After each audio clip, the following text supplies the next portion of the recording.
Good morning students. आज हम पढ़ेंगे क्लास 8 का chapter synthetic fibres and plastics. पहले हमने जो फाइबर्स के बारे में पढ़ा है, फाइबर्स क्या होता है? फाइबर होता है धागा।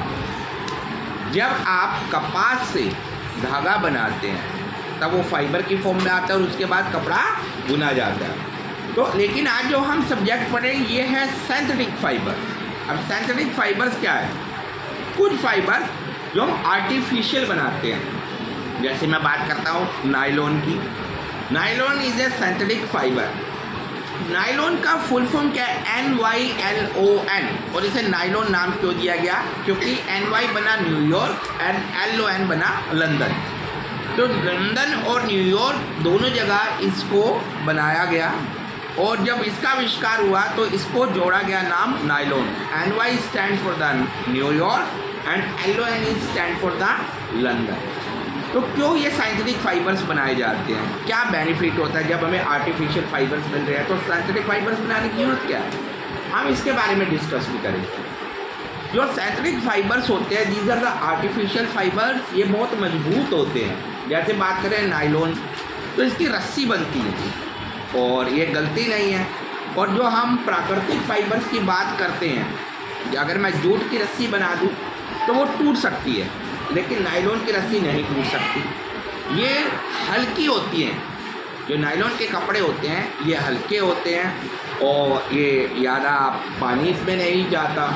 और अगर हम नेचुरल फाइबर्स की बात करें, नेचुरल रेशे से बने हुए कपड़े हों तो वो गीले हो जाते हैं, जल्दी सूखते नहीं हैं। अगर मैं बात करूं कि ऊन की, हैवी ऊन की, तो उसको सूखने में टाइम लगेगा।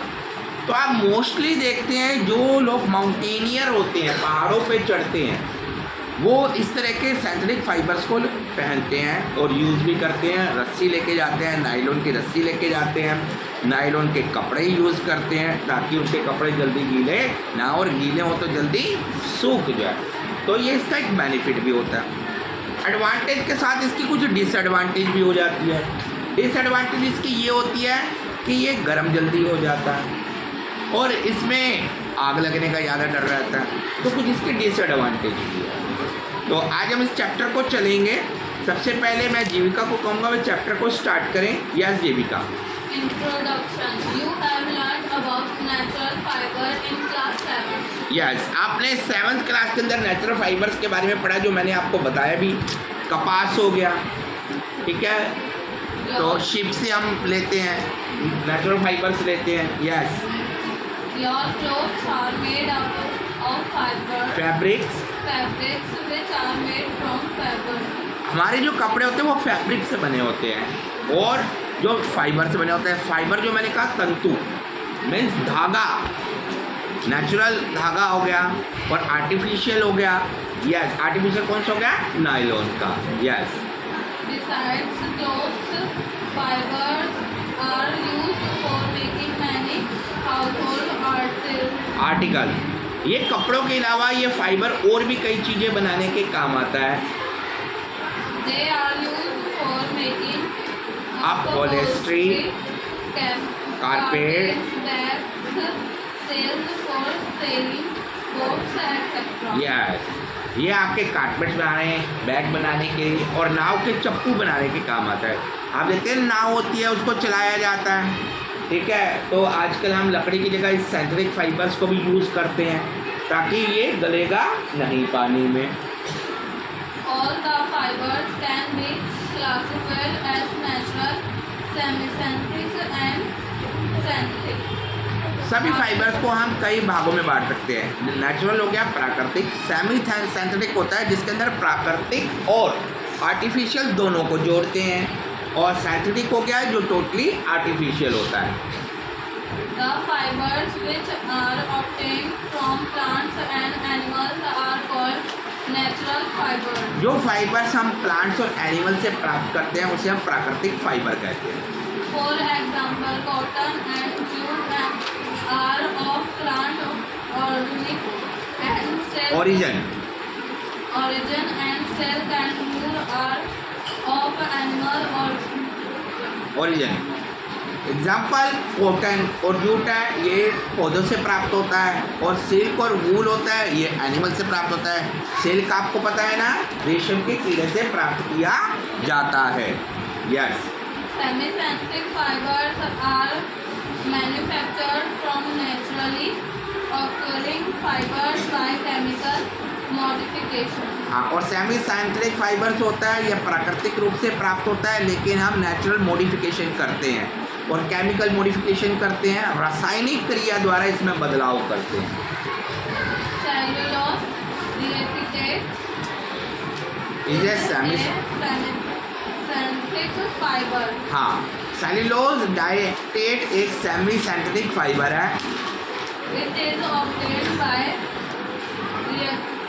Reacting reacting cellulose with acidic and hydride in the presence of concentrated sulfuric acid.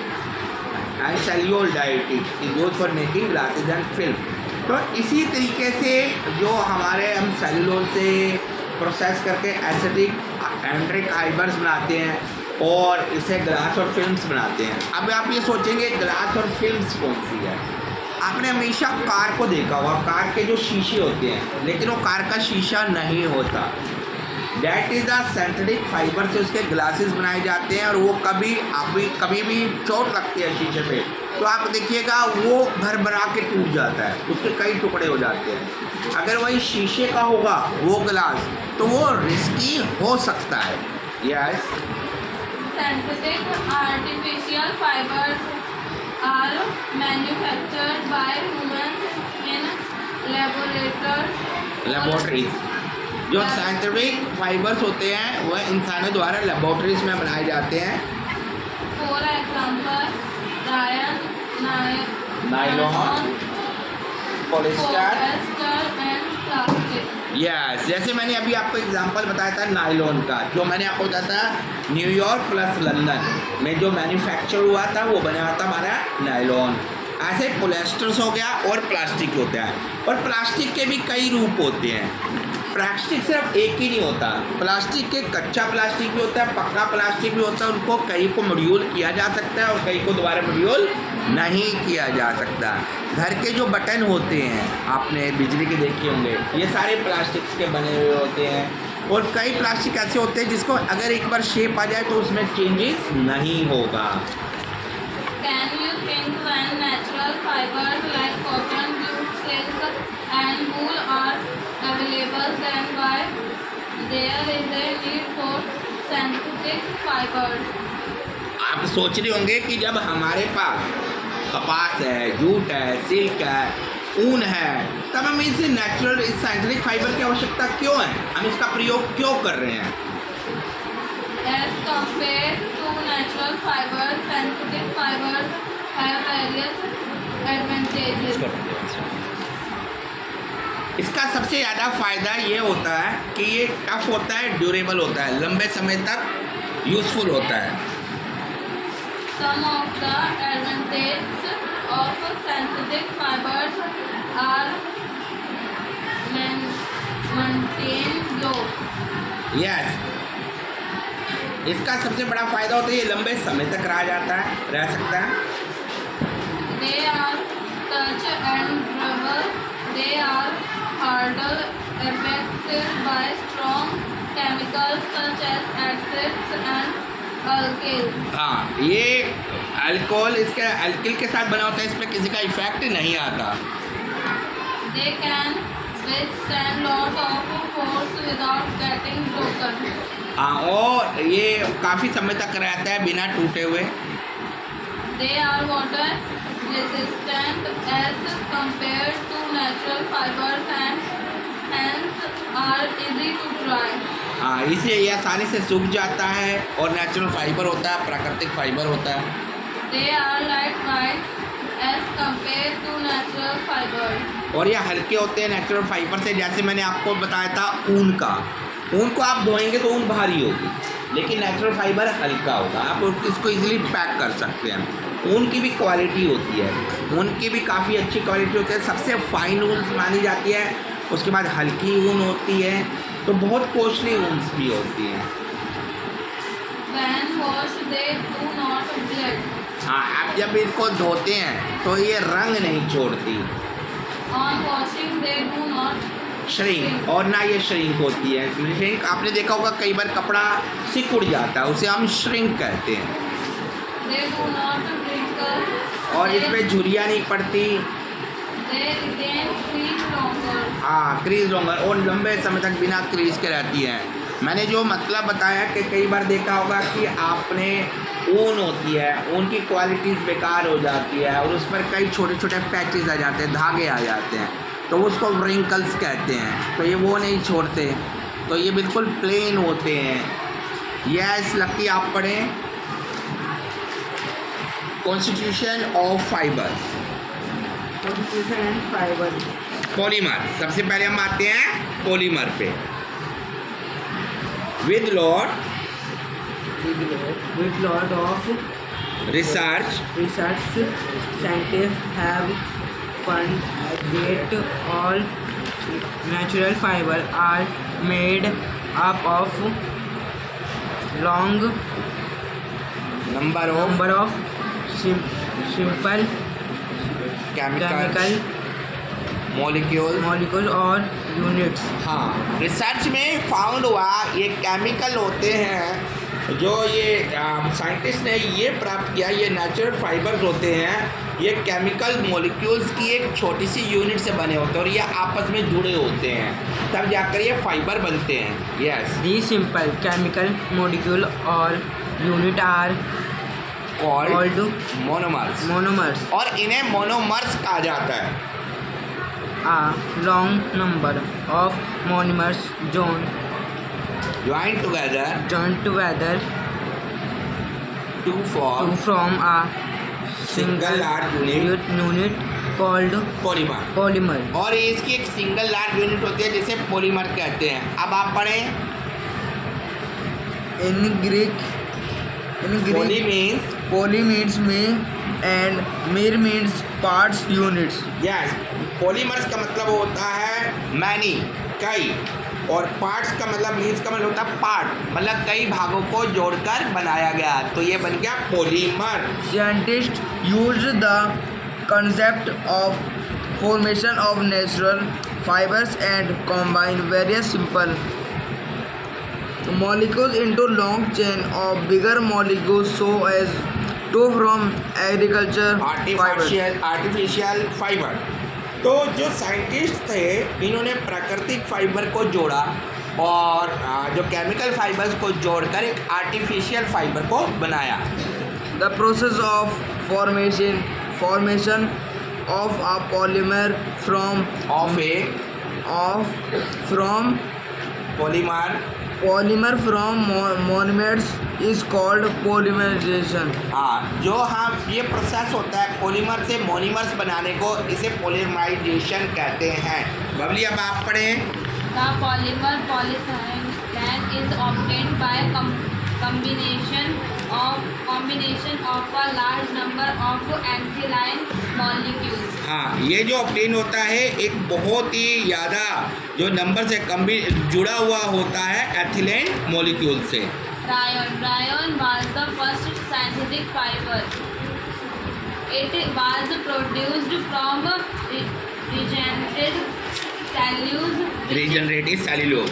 जैसे मैंने आपको बताया था कि जो नायलॉन है, नायलॉन एक आर्टिफिशियल फाइबर है, वैसे ही रेयोन भी एक आर्टिफिशियल फाइबर है और जो जनरेट होता है सेल्यूलोज से, which is a component of plants. हाँ, जो प्लांट का एक कंपोनेंट है, प्लांट से प्राप्त होता है। Food contains a large amount of cellulose.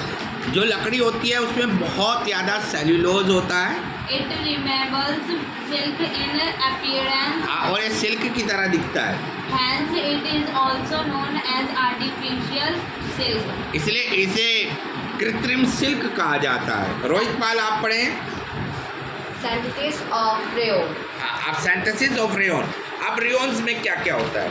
The raw material food is changed into a because solution. solution using chemical. हाँ, जो लकड़ी होता है, जो रॉ मटेरियल होता है, उसके अंदर हम केमिकल प्रोसेस करके एक वेस्टोज सोल्यूशन बनाते हैं। This because solution is called because. इसे बिकॉज कहा जाता है।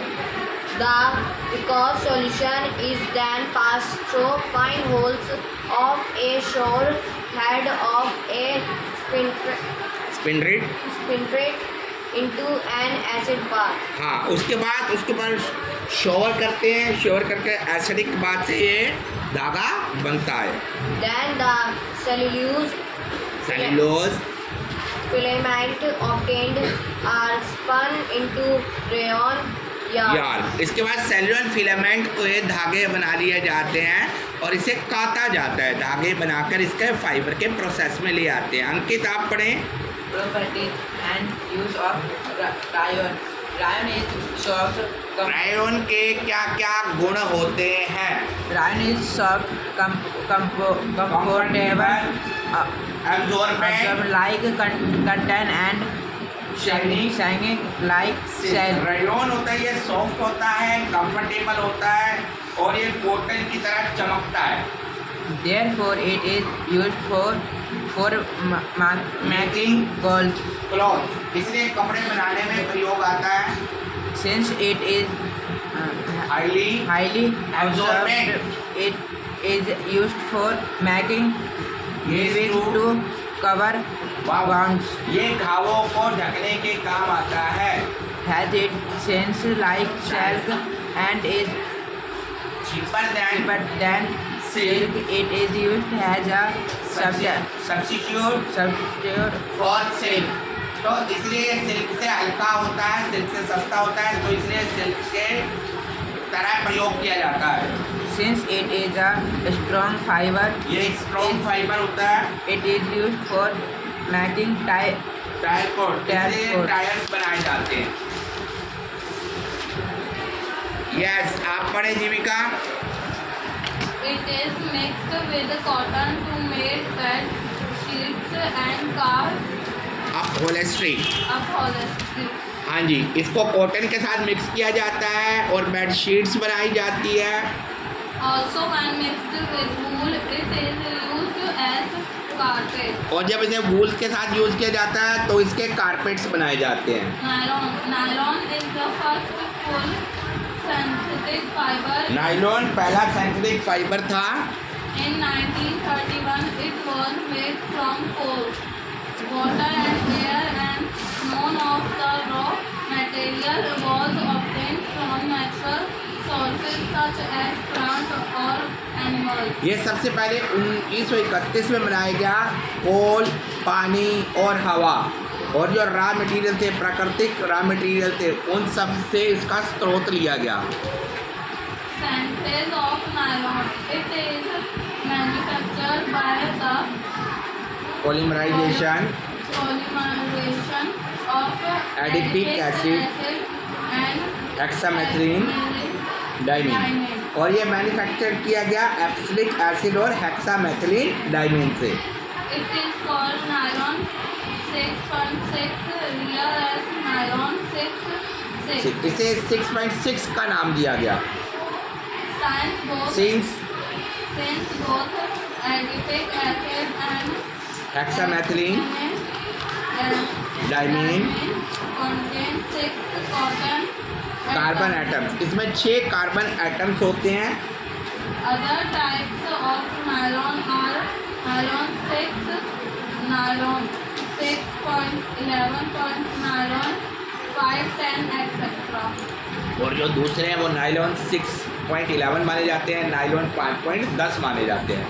Properties and uses of nylon. Nylon के यूज़ कहाँ कहाँ होते हैं? It is one of the strongest, most elastic elastic and lightweight material. ये हल्का होता है। Therefore, it is used for making textile fibers, इसलिए इसे टेक्सटाइल फाइबर्स के रूप में प्रयोग किया जाता है। crystals for brushes, carpets, track suits and combat uniform, combat और uniform. इसलिए कारपेट्स के लिए यूज़ किया जाता है ट्रैक सूट। कॉम्बैट यूनिफॉर्म्स क्या होती है? कॉम्बैट का मतलब होता है आर्मी की यूनिफॉर्म्स के लिए इसका प्रयोग किया जाता है। As it ड्राइज, dries quickly, it is used for making swimwear. हाँ, तो ये जल्दी सूख जाते हैं तो इसको स्विमिंग के लिए यूज़ किया जाता है। Since it is strong and elastic, elastic, ये स्ट्रॉन्ग और इलास्टिक होते हैं, मजबूत होते हैं और इसका खिंचाव बहुत अच्छा होता है। it is used for making ropes. Used in mountaineering, parachute and fishing nets. जैसे मैंने आपको बताया था, पहाड़ों पे जो लोग चढ़ते हैं उनकी रस्सी के लिए प्रयोग किया जाता है, उनके कपड़ों के लिए प्रयोग किया जाता है, फिशिंग के लिए यूज़ किया जाता है। पैराशूट भी नायलॉन का बना हुआ होता है। Since it is such, it is used as a Tough. substitute for metals in ball bearing, bearing and wrench. Gears. तो ये बहुत ही टफ होता है, मतलब ये बहुत मजबूत होता है, इसलिए इसको बाल बेरिंग और गियर्स के रूप में प्रयोग करते हैं। It does not drop, wrinkles, and it is not acted acted upon, upon by bacteria and fungus. हाँ, तो इस पे ना बैक्टीरिया लगता है ना फंगस का कोई प्रभाव पड़ता है। Since it is plastic, it is used for making stocking, stocking क्या होता है? जुराबे, ये जुराबे बनाने के भी काम आता है। हाँ जी, बबली आप पढ़ें। Polyester, the various types of polyester fibers such as Trilene or Lacol and polyester टेरिफ्लिटेड fat and prints are manufactured from petroleum products. Products. हाँ जी, तो कई तरह के पॉलिस्टर्स होते हैं, जैसे कि डेक्रोन, पॉलिस्टर, टेरिफ्लिटेन, ये पेट्रोलियम प्रोडक्ट्स में काउंट होते हैं। Synthetics of fat is manufactured by Condensation. polymerization of two monomers, terephthalic acid and ethyl glycol. जो पीटी वो मैन्युफैक्चर होता है मोनोमर से। मोनोमर्स हमने पहले कहा था, जो समान पार्ट होता है उसको मोनोमर्स कहते हैं। जैसे उससे बड़ा पार्ट्स जुड़ता है तो छोटे छोटे मोनोमर्स बनके एक बड़ा फाइबर्स बनाते हैं।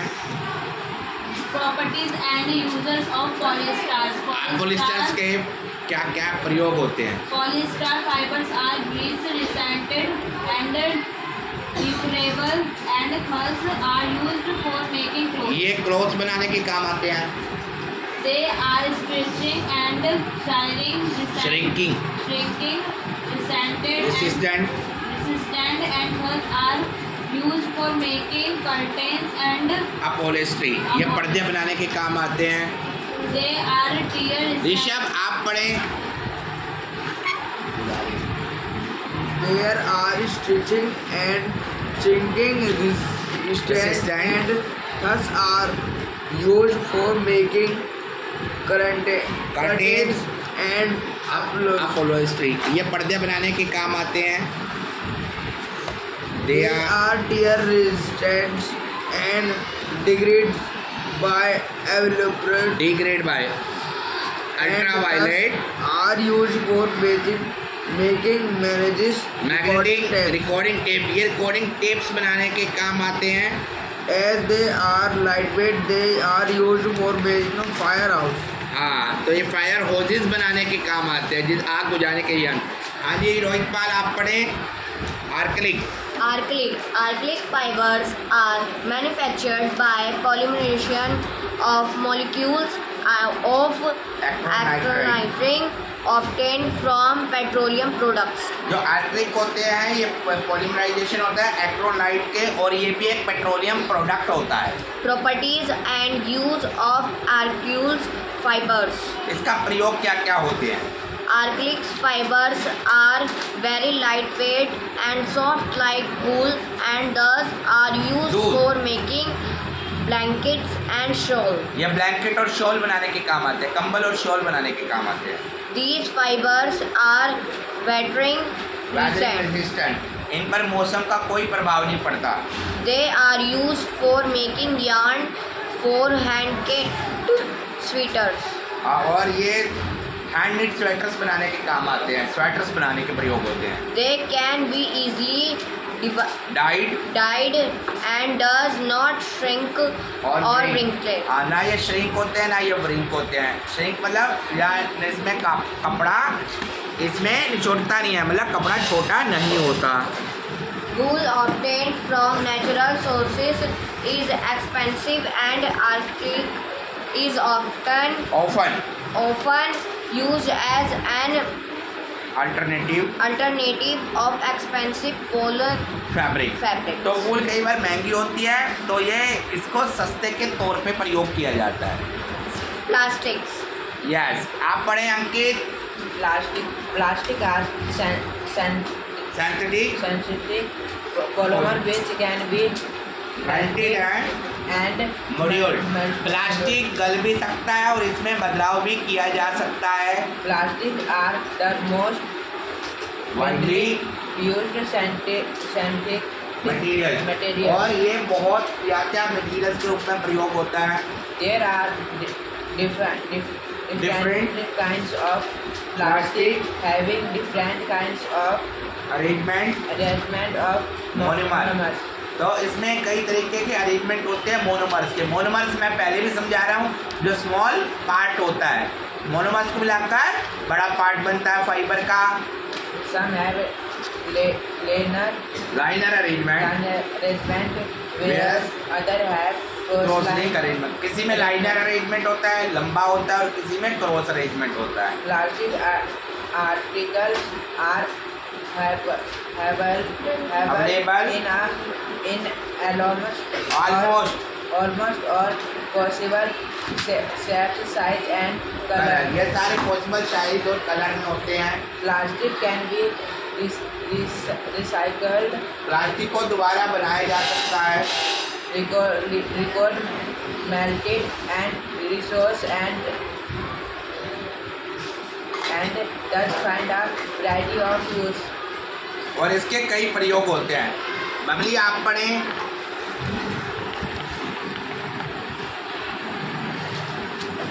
Yes, thermoplastic. अब हम प्लास्टिक के प्रकार पढ़ेंगे। जैसे मैंने आपसे पहले डिस्कस किया था कि प्लास्टिक कई तरीके के होते हैं। कई प्लास्टिक को मॉड्यूल किया जा सकता है, कई प्लास्टिक को मॉड्यूल्स नहीं किया जा सकता। अब हम पढ़ेंगे प्लास्टिक के प्रकार। अब प्लास्टिक के फ़ायदे भी हैं, नुकसान भी है। हम इसके एडवांटेज भी देखेंगे, डिसएडवांटेज भी देखेंगे, और कौन सा प्लास्टिक में बदलाव हो सकता है, कौन से में बदलाव नहीं हो सकता, इन सब चीज़ों को देखते हैं। Yes, thermoplastics. Thermoplastics are those plastics which get deformed easily on heating and can be given new shape. हाँ जी, तो इसको गलाकर कोई भी शेप दी जा सकती है।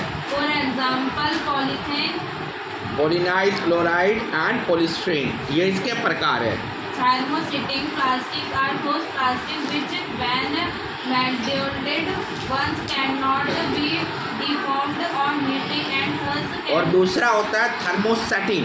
अभी मैंने कहा था ना, कुछ में बदलाव किया जा सकता है, कुछ में नहीं किया जा सकता। जिसमें बदलाव नहीं किया जा सकता उसे कहते हैं thermosetting, cannot be given new shape. और इसे नई शेप नहीं दी जा सकती। For example, bakelite, urea, formaldehyde, melamine, polyurethane and Teflon, ये प्लास्टिक के प्रकार हैं।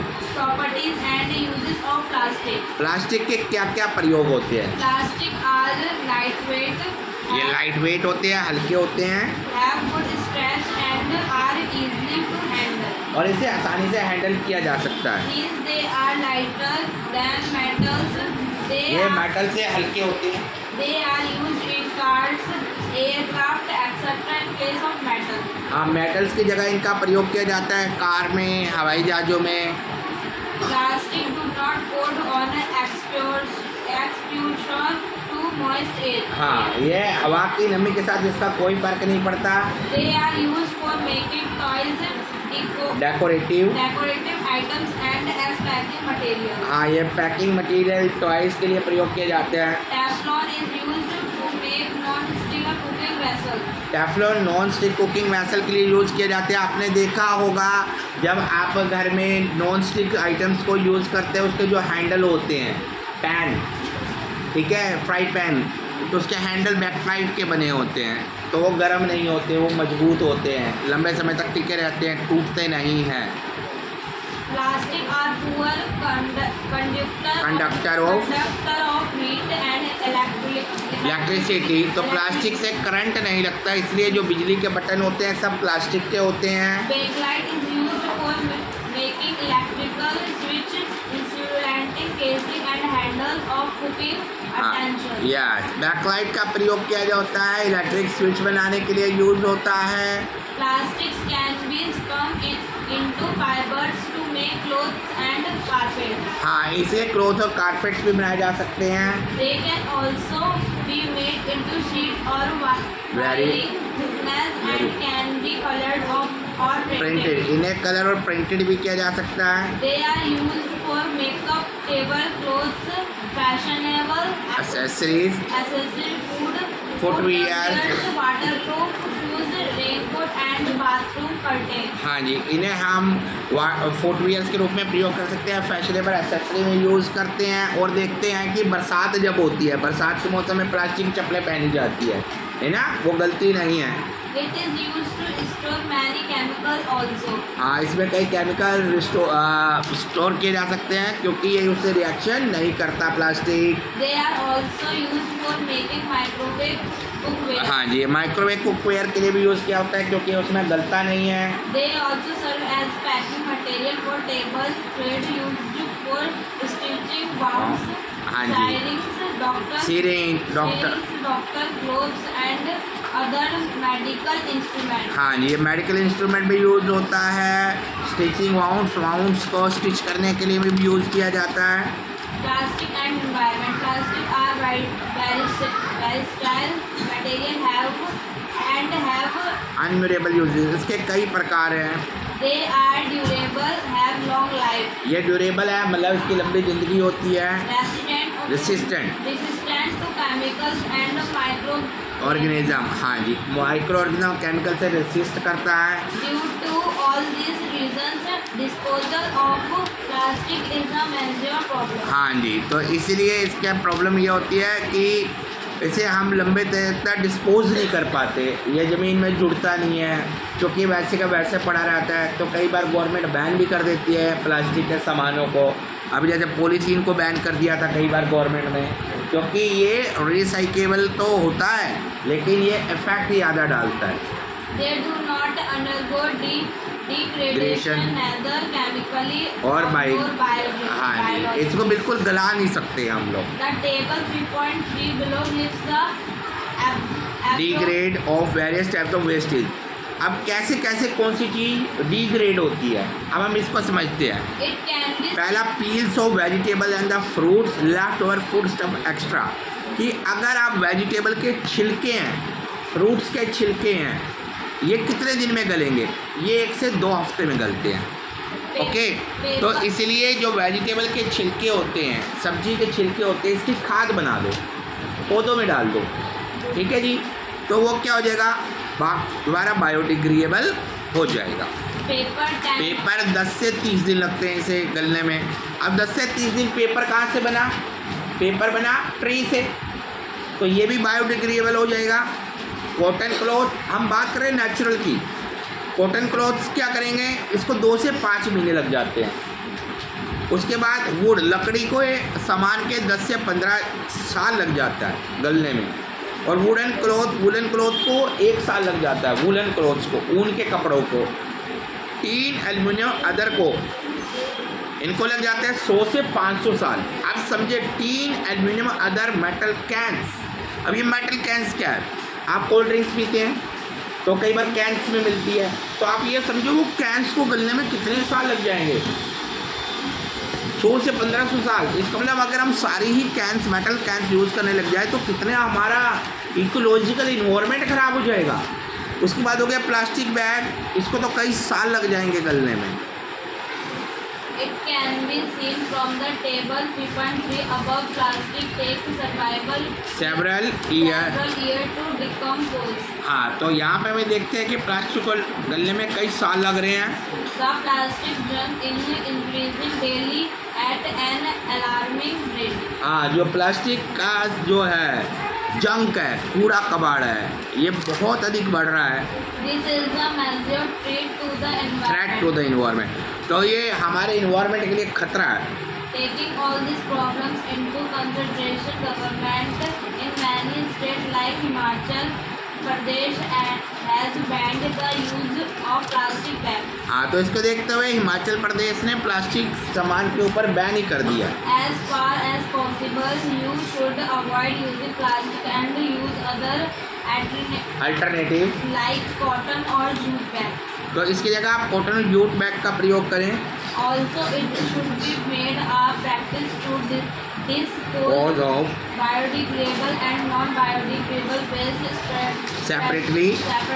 and try to minimize the use of plastic material. हाँ, तो प्लास्टिक मटेरियल का कम से कम प्रयोग करें। If required, you should use plastic articles that are recycled. Recycle, तो प्लास्टिक मटेरियल यूज़ करें जिसको दोबारा रिसाइकिल किया जा सकता है। Recycled plastic is also one of the ways to reduce plastic waste.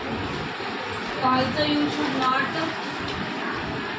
Yes, throw plastic bags in bodies or roadsides and in parks. हाँ, इसे पार्क में नहीं फेंकना चाहिए, रोड साइड में नहीं फेंकना चाहिए। Many animals like cow while eating food waste from garbage Swallow.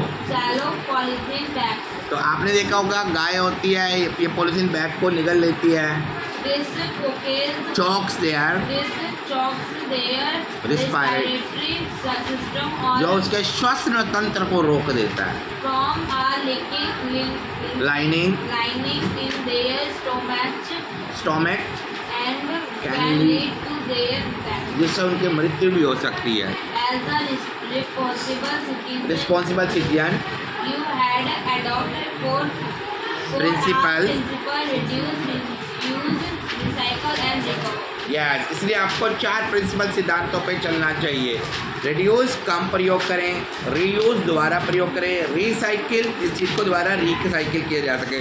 तो हमें ऐसा मटेरियल्स यूज़ करना चाहिए जिसको हम दोबारा रिसाइकिल कर सकें।